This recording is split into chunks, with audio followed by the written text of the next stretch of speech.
Okay, here we go. Late, but here we go anyway. It is the premiere for Our Kind of People.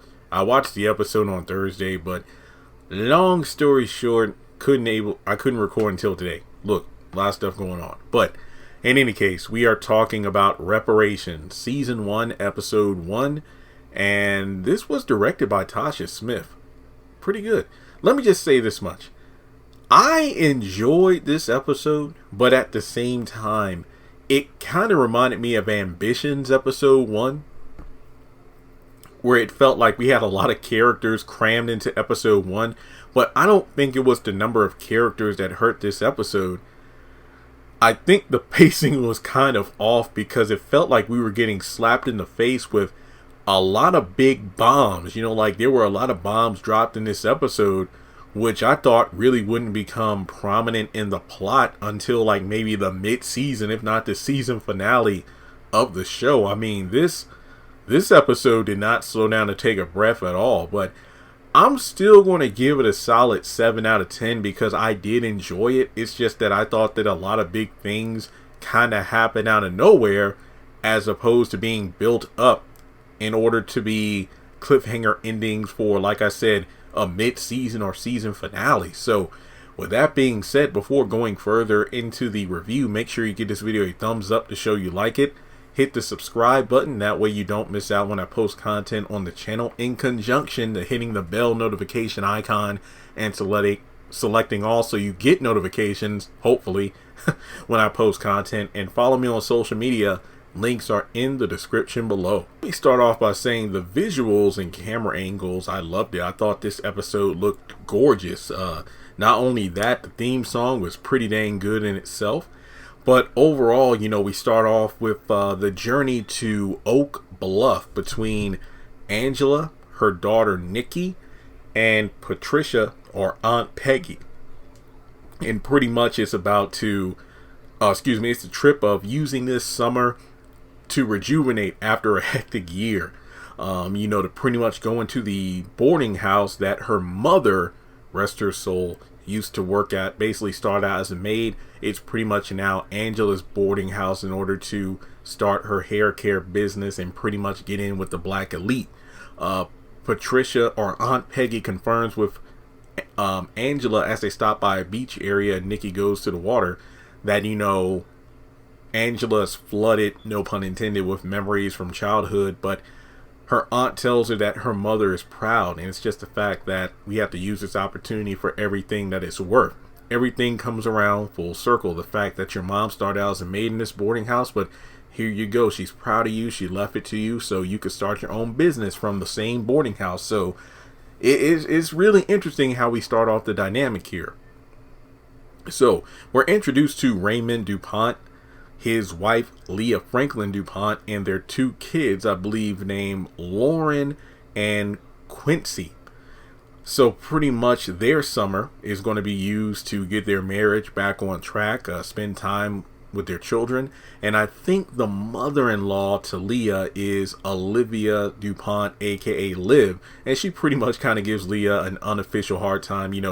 Hey, ever since your mother passed, she was the president of the Society for the Women, and you got big shoes to fill, making sure fashion shows and galas basically make sure you're able to live up to your mother's reputation. It's kind of an interesting thing where you have a have and have not kind of situation going on here, where you have Angela, who is trying to utilize what her mother left to her to start her own legacy, whereas you have Leah in a have situation trying to live up to the legacy her mother left behind. So it's a pretty interesting dynamic here. So from there we go to the boarding house, and Angela pretty much has some flashbacks. Apparently her dad was like a deadbeat or not around, and he was supposed to set up his daughter and baby mama up in Oak Bluff, but he walked out on them. Apparently at first it was about keeping their secret baby a secret, and also he tries to pay her off. Basically, the day he was supposed to come by, or the day before he was supposed to come by to pick him up to take him to Oak Bluff, he stopped by with a wad of cash, and the mom pretty much told him off, and young Angela chased after, screaming for her daddy to come back because he had never seen him before. So remember, it's all about the hair care product, the fact that they'll do what they can to get it started here. So Nikki is getting, unpacked in a room, and they'll find time to spread her grandmother's ashes at some point in the area. I'm pretty sure they have a designated spot there. It turns out, Nikki got expelled from school over a fight, and she wasn't charged or anything, but she caught a case. So once again, this summer is about rejuvenation in order to make up for the past year. So the gala and summit is coming up, and Leah doesn't want to fold under the pressure. So we have Angela and Josephine meeting up. And like I said, this episode is fast paced. 1 minute we got the characters going to the boarding house and getting ready. Next thing you know, we're already at the gala and summit, and we got Aunt Peggy, Nikki, and Angela there. So Angela meets up with her old friend Josephine, and she and Tyreek, Lance Gross's character, exchange looks across the pool. So we go over to her introducing herself to Leah and Raymond, basically the people behind the gala. She wanted to introduce herself for her product Eve's Crown, which is the hair care product that she came up with her mother. And she pretty much makes a pretty good elevator speech about her gusto and determination, and the fact that black hair is an important venture within the black community, and the fact that she feels like her product would lead to, I guess you could say, sort of like a golden ticket within the elite club. And it seems that as the episode goes on, we learn how one becomes part of this elite sisterhood of black women. So she wanted to make a donation, and she pulled out a crumpled up check from her purse, but it turned out that, hey, we aren't the ones that accepted the check. The donation box is at the front. But it doesn't, it's pretty much kind of an embarrassing moment. But overall, she's still learning the ways of how things work around here. So from there, one of her heel breaks, and Tyreek comes over to help her out by taking her shoes off. And, they have a brief introduction with each other. And it was a pretty cute scene. I have no complaints here at all. So after that, Angela reassures her daughter and her aunt that, yeah, he's fine and everything, but we're focusing on success, not romance. So Angela, from there, is doing a live on social media about her hair care product, and the comments are really positive. So it seems like she has a pretty strong following online. And we have a flashback to her mom making the Eve's Crown homemade conditioner when Angela was a child. So probably my favorite moment of the episode, which, well, it was pretty much revealed in the trailer for the show, but Teddy Franklin, just, my goodness, this was a perfect scene. We go over to Franklin Holdings, which is the name of the family company, and he talks about the fact that a new Franklin Stadium is going to be open in a particular area, in a community, which will bring in a lot of jobs, business, and revenue. And Leah shows up a little bit late, but she's like, "Oh no, honey, you're right on time." So once everybody, leaves the room for a break, even Raymond didn't seem too pleased with the presentation, that is, but we get to the monologue, and you have to see it for yourself. It's just that good.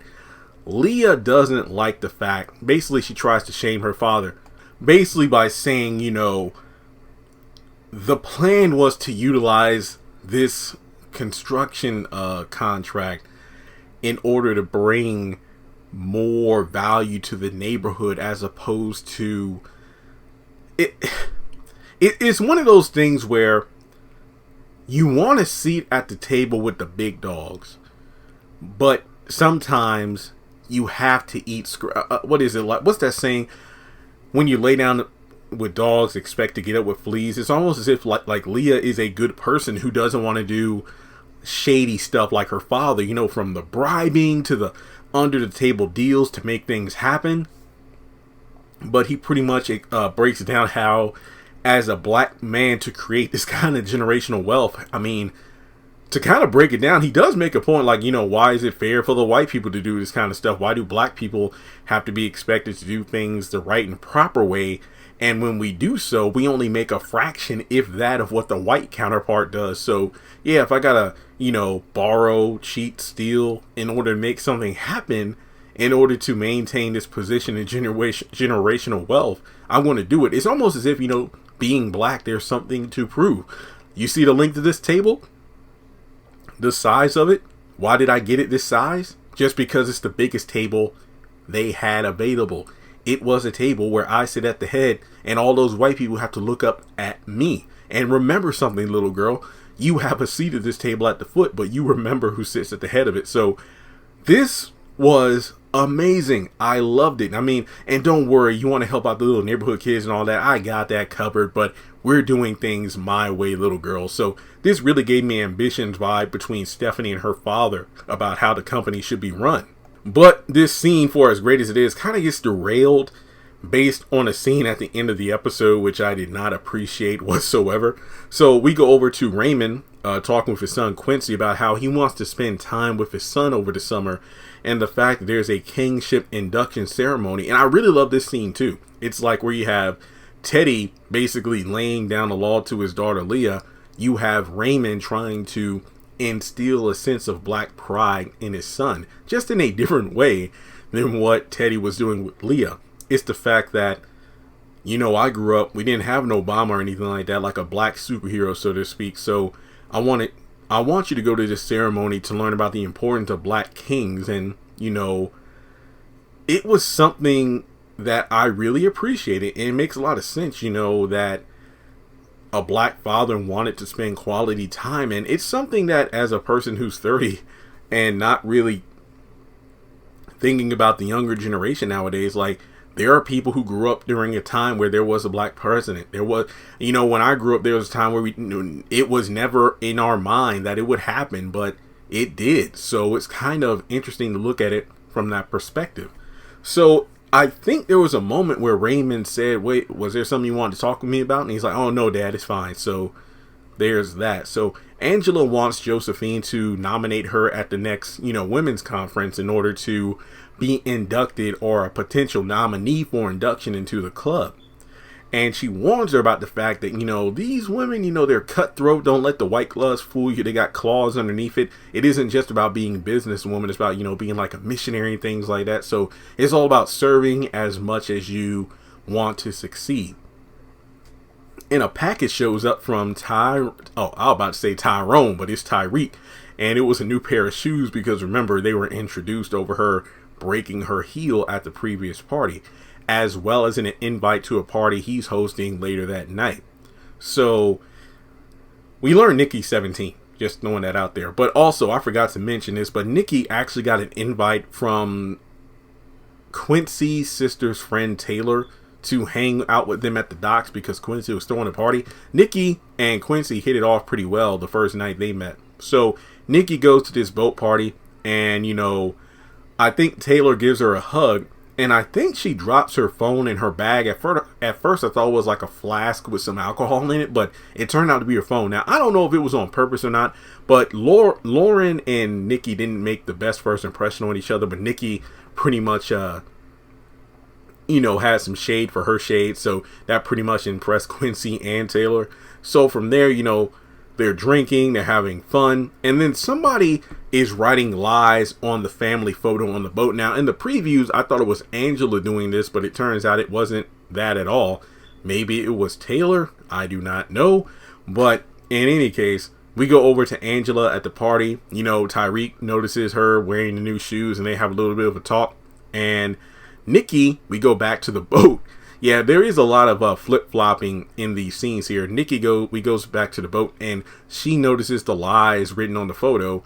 And apparently Lauren is freaking out because Taylor got drunk and fell overboard. So Tyreek, we learn, works in construction. Hey, I live on a small house at the end of the street. So he's one of the black elite, but, he's not one of these huge mansion people. But either way, he's made it good. His dad, worked off, for a person who paid off his college and whatnot. So it seemed like, Tyreek and Angela both had humble upbringings, a hardworking parent that paved the way for them to make it. You know, in Tyreek's case, it already happened through construction. For Angela, maybe it's going to happen through the hair care product Eve's Crown. And he mentions how making it within the elites won't be easy. And I like the little line about, so I can buy my own shoes, by the way. Well, yeah, I didn't say you couldn't. I just wanted to make sure Cinderella was ready for the next ball. So they started making out, but it's pretty funny. So, she kind of stops it before they go too far. And she gets a phone call from Nikki because the cops showed up at the boat. Because remember, Taylor fell overboard. Angela chews her out for the underage drinking because at first Lauren was about to throw shade at Nikki for being drunk and whatnot, and then Leah told the cops that Lauren wasn't going anywhere, and Angela was like, well, Nikki isn't going anywhere, so Nikki gets grounded. And yeah, it's pretty intense because of the fact that Angela gets it thrown in her face like, oh wow, you say you're doing this for me, you're only doing this for you, basically trying to give me a better life, but in reality you're the one lying to these people about certain things. So the next day they're at the summit, or the first meeting, where Leah is now being introduced as president by Olivia DuPont, remember, her mother-in-law, and Josephine makes the nomination for Angela. And also, this is happening at the same time as the Black Kingship meeting, where Raymond invited his son Quincy to witness the events of what's going on. So we learned that Evelyn Vaughn was her mother, and it's sad because she lies about her mother's occupation, not being a maid, but somebody who worked in business. So from there, it looks like it needs about the nominees need to be submitted, and there needs to be a 2/3 vote at the Illumination Ball at the end of the summer.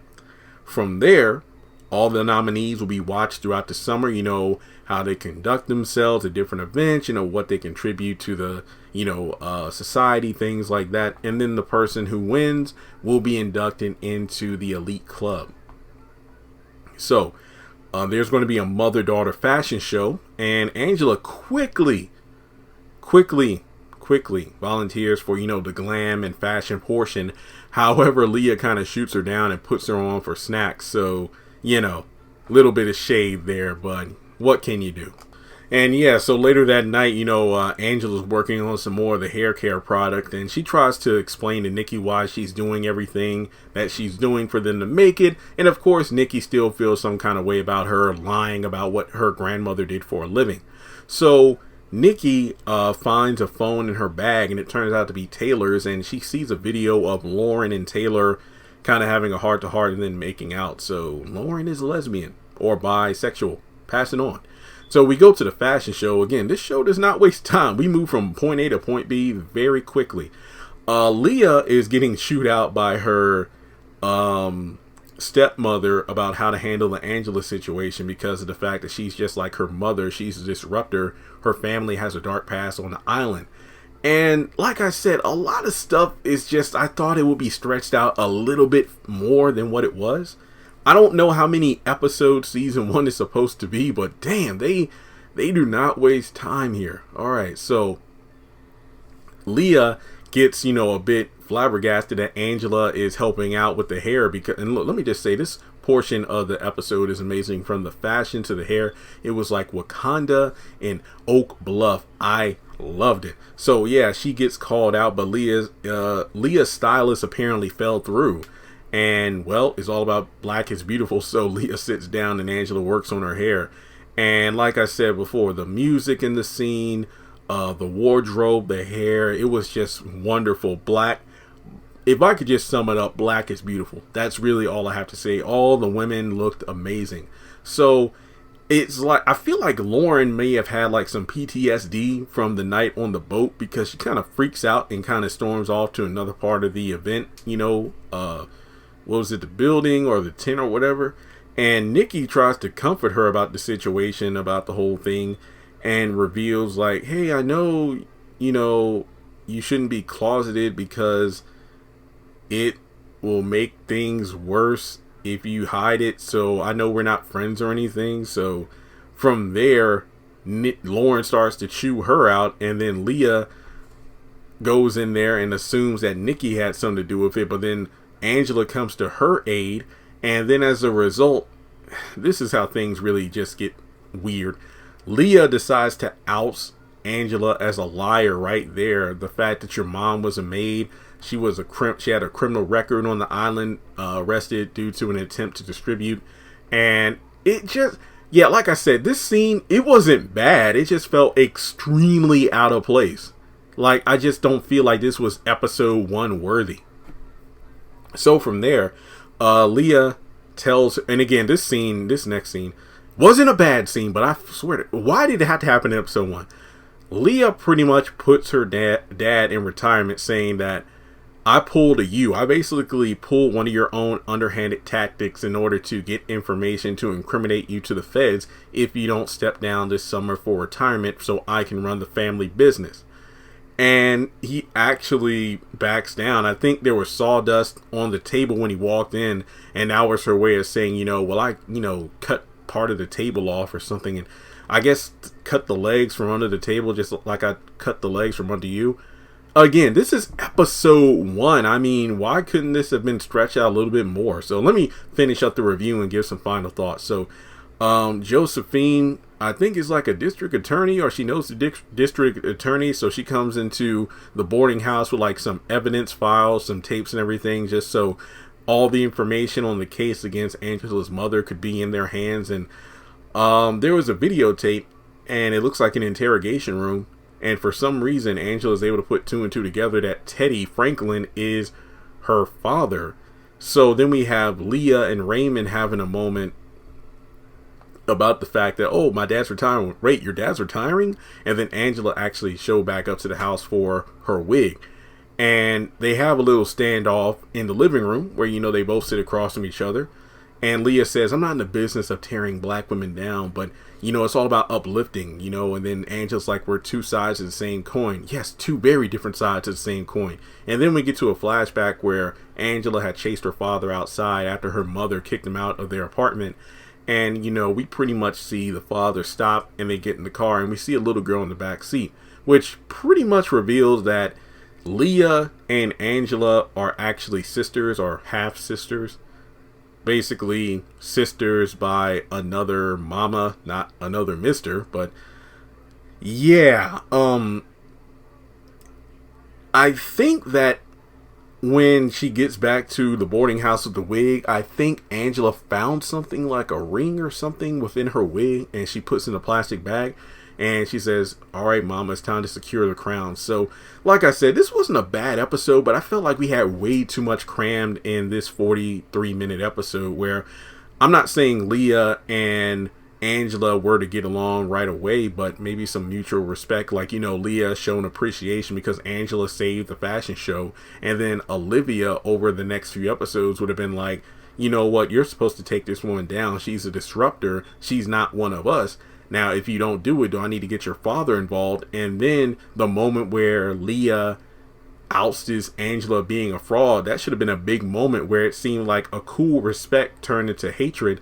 And that led to Angela starting the investigation and then discovering her true, who her father was. And then, that being combined with the father of Leah being her father as well. Yeah, like I said, I know I'm speaking in circles, but I just feel like this episode definitely could have spread things out just a little bit more instead of dropping so many bombs in episode 1. But what do you think? Like I said, don't think I didn't enjoy it for what it was. I did. I just felt like, wow, okay, we're really doing this. So I really can't wait to see what the pacing of episode 2 this week is going to be like. But let me know your thoughts on Our Kind of People. Do you want me to keep reviewing the show? And yeah, like and subscribe. I'll catch you in the next one.